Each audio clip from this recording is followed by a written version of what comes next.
which went on for a whole lot of things. Like, say in Kerala, why did we do a JV with the Taj, and why did we not do it with, say, your company? Because at that time your company was not willing to come.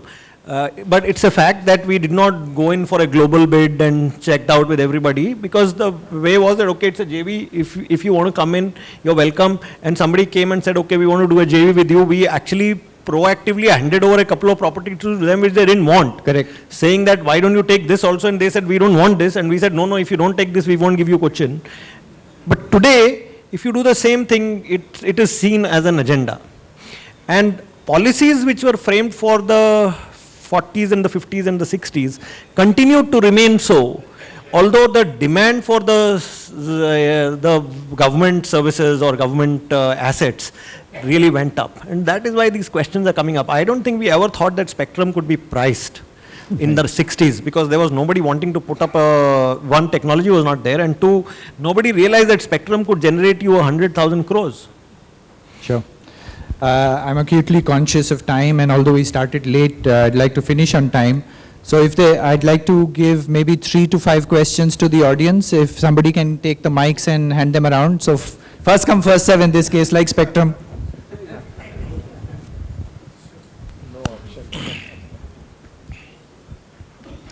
Thank you all for a very nice, very interesting session. My name is Barot from the FHRAI Western region. I have a directed question towards Ashish, more because I only have investments in the hotel sector in Maharashtra. I do not have any in Madhya Pradesh or Gujarat, and I'm sure it's exciting. I want to flip a bit. We have put demands for the last 2.5 days to the governments, whether it's taxation, land banks, blah, blah, blah. And I understand where that comes from. But let me put you a question. As a government, what do you expect from us? I'm really flipping. What is it that you expect from us? So when we come to that demand to you, that there is a sense of justification on both sides. Give me your point of view, please. Great. Well, what we expect from an investor is to tell us exactly. See, I'll give you a small example of what we do with mega projects.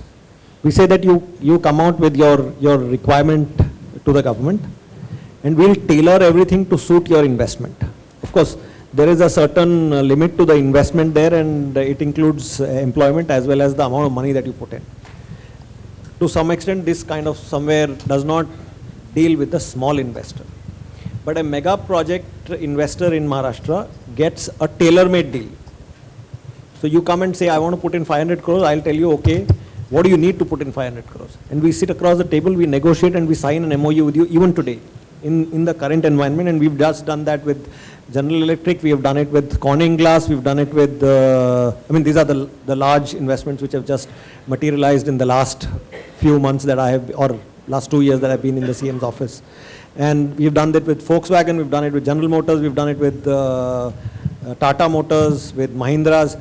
Each one of them is tailor-made to suit their requirement, which includes land, water, electricity, taxation.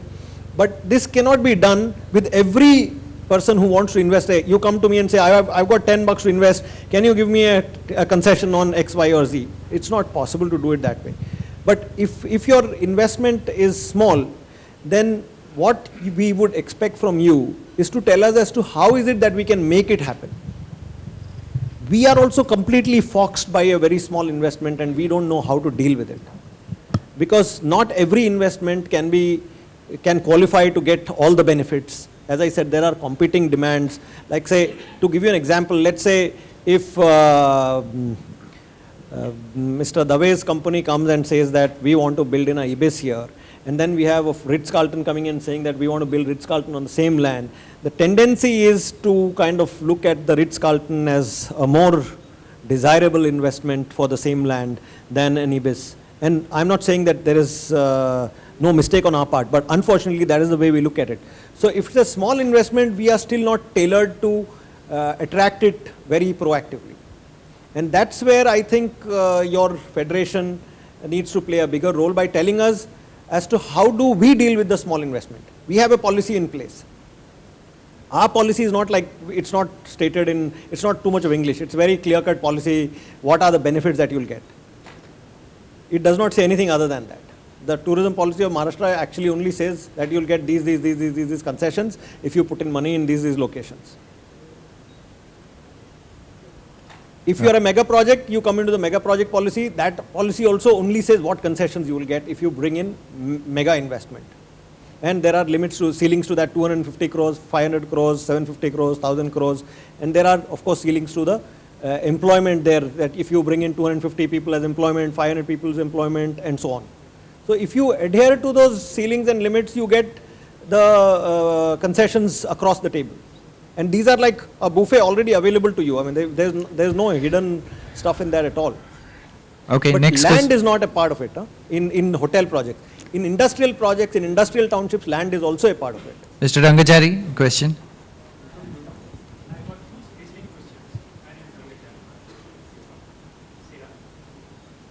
The first question is on investment opportunities.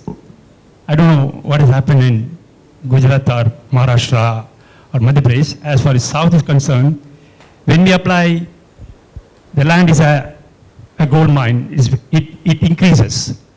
So when we take a land and build up a hotel, there is a certain amount of investment. Naturally, we go for the Industrial Finance Corporation for a loan. To my surprise, the corporations take the value of your investment on your equity ratio, not the value of the land.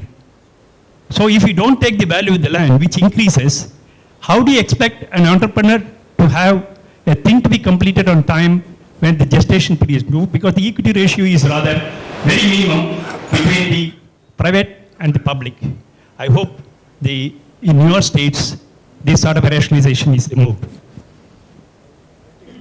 Mr. Rangachari, I'm not sure that's correct because all our projects, the land value is taken as land value. Not always. I'm sorry. Okay. In TFCA, they take only the basic value of 1981. In South, they take the basic value of 1984. So in 1999, what I pay about 10 lakhs, it becomes 2 crores. Okay. Why don't you take that equity ratio on the present value rather than your base value? Thereby, you don't have any incentive to build a hotel. You had a second question, you said? Second question is in CRZ. CRZ, as you know, Government of India has made 1, 2 zone, 3 zones and 4 zones. That's a good thing. But unfortunately, as the national calamity has started, the whole structure changes. So the zoning of 200, nothing, 200 to 525 meters high of the building. And whenever a place like Kerala, it's a waterlogged country. Where does CRZ come into the peaceable waterlogged country? So, and the zoning also requires a little bit of thinking because some of these states, they don't take not only environmental clearance, they want how much water you extract from the groundwater. This has no correlation between high tide line and what is the water which is taken. I hope this has to be taken into Okay. consideration. One more question on here. Go ahead, I can hear you. Can you hear me? Yes. I must compliment you for your docile nature and the way that since all the attack is going on since yesterday. I wish we had many more officers like this in Delhi. I'm from Delhi. As far as your observation that you made about railways, in fact, they came up to FHRAI when I was the president to take advice what they should do with them. I say, you such a land bank that you have, don't do what DDA has done in Delhi and otherwise. Just go for leasing. You will still be the owner and pick your own people. And the lower mid-scale, they've started with Ginger and they're taking on maybe other this thing. So that is what the railways have been. They've been advised not to auction and get away with their sites. Thirdly, I would like to, all the three gentlemen from the different states where the formulation of policy is taking place, you have not discussed anything about the land bank and leasing. Think about it because as Mr. Dave said, the gestation is too hard, returns are very little, it is only for prestige sake. People are plunging into this hotel business. Mr. Dave, can we also look at a small segment because at least 1/3 of our members are F&B operators and 2/3 are hoteliers.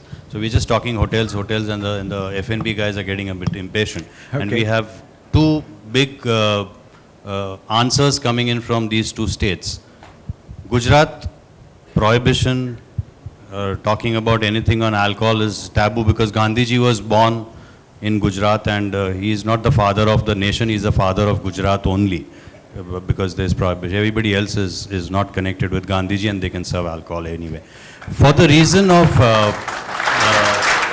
the migration that has come about in Madhya Pradesh, and Mr. Singh has given me that confidence that within the next 2-3 meetings we should have this thrashed. But before, excellent. I would like to compliment him on his proactiveness, because right now there is like in the malls when we go and when we lease out spaces for restaurants, they ask for minimum guarantee. So either you are on a minimum guarantee or you're on a revenue share, whichever is higher, you take that. The Madhya Pradesh government got an excellent idea and said, let's do minimum guarantee on alcohol, which means every license owner has to sell so much alcohol minimum. Otherwise, you'll be X, Y, and Z. Now, I don't understand how you can force alcohol into customers' throat and say, guys, I have a quota from the government, you got to drink this much. What went wrong with Gujarat and Madhya Pradesh? I think Madhya Pradesh and Gujarat should sign an MOU. It will neutralize both of us. That's the possibility. So on that happy note, I'm going to, sorry.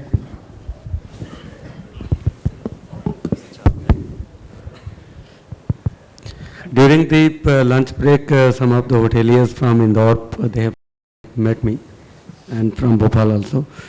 So we have discussed this issue of quantifying the liquor amount. Since I am somebody who is a teetotaler, generally not aware regarding these kinds of issues, and people from Indore will know that actually nobody has ever turned up for these kinds of problems which they are facing. Actually, it looks prima facie very unjustified, and to quantify something that it has to be there with your liquor fees, I don't believe so. So now what we have decided, that I have told them that we will convene a meeting in Bhopal where all the hoteliers from the entire state will be there. We will have some of the negotiations with them. We will take their issues, and we will meet the Honorable Chief Minister Sahab and other ministers and the senior officers. And that will be even more easier. It will be some kind of a trickle down from higher to bottom. I am with you. The quantification issue looks very awkward at this point of time. So there has to be liquor license. That's okay. I have also said to my fellow citizens of Madhya Pradesh that this timing issue has also to be looked after. So it should not close after say 11 o'clock, 12 o'clock. I really don't know why there is a problem with the problem of security and police personnel, that whenever they say that it has to be closed down by 11, 12. So we'll look into this matter also. In Indore, I have decided that one of those areas which were closed till say 11 o'clock, I started opening up those areas till 2 a.m. in the morning. I need to interrupt because we are well over time. And sir, I'll just take one last. I appreciate Mr. Singh, your approach.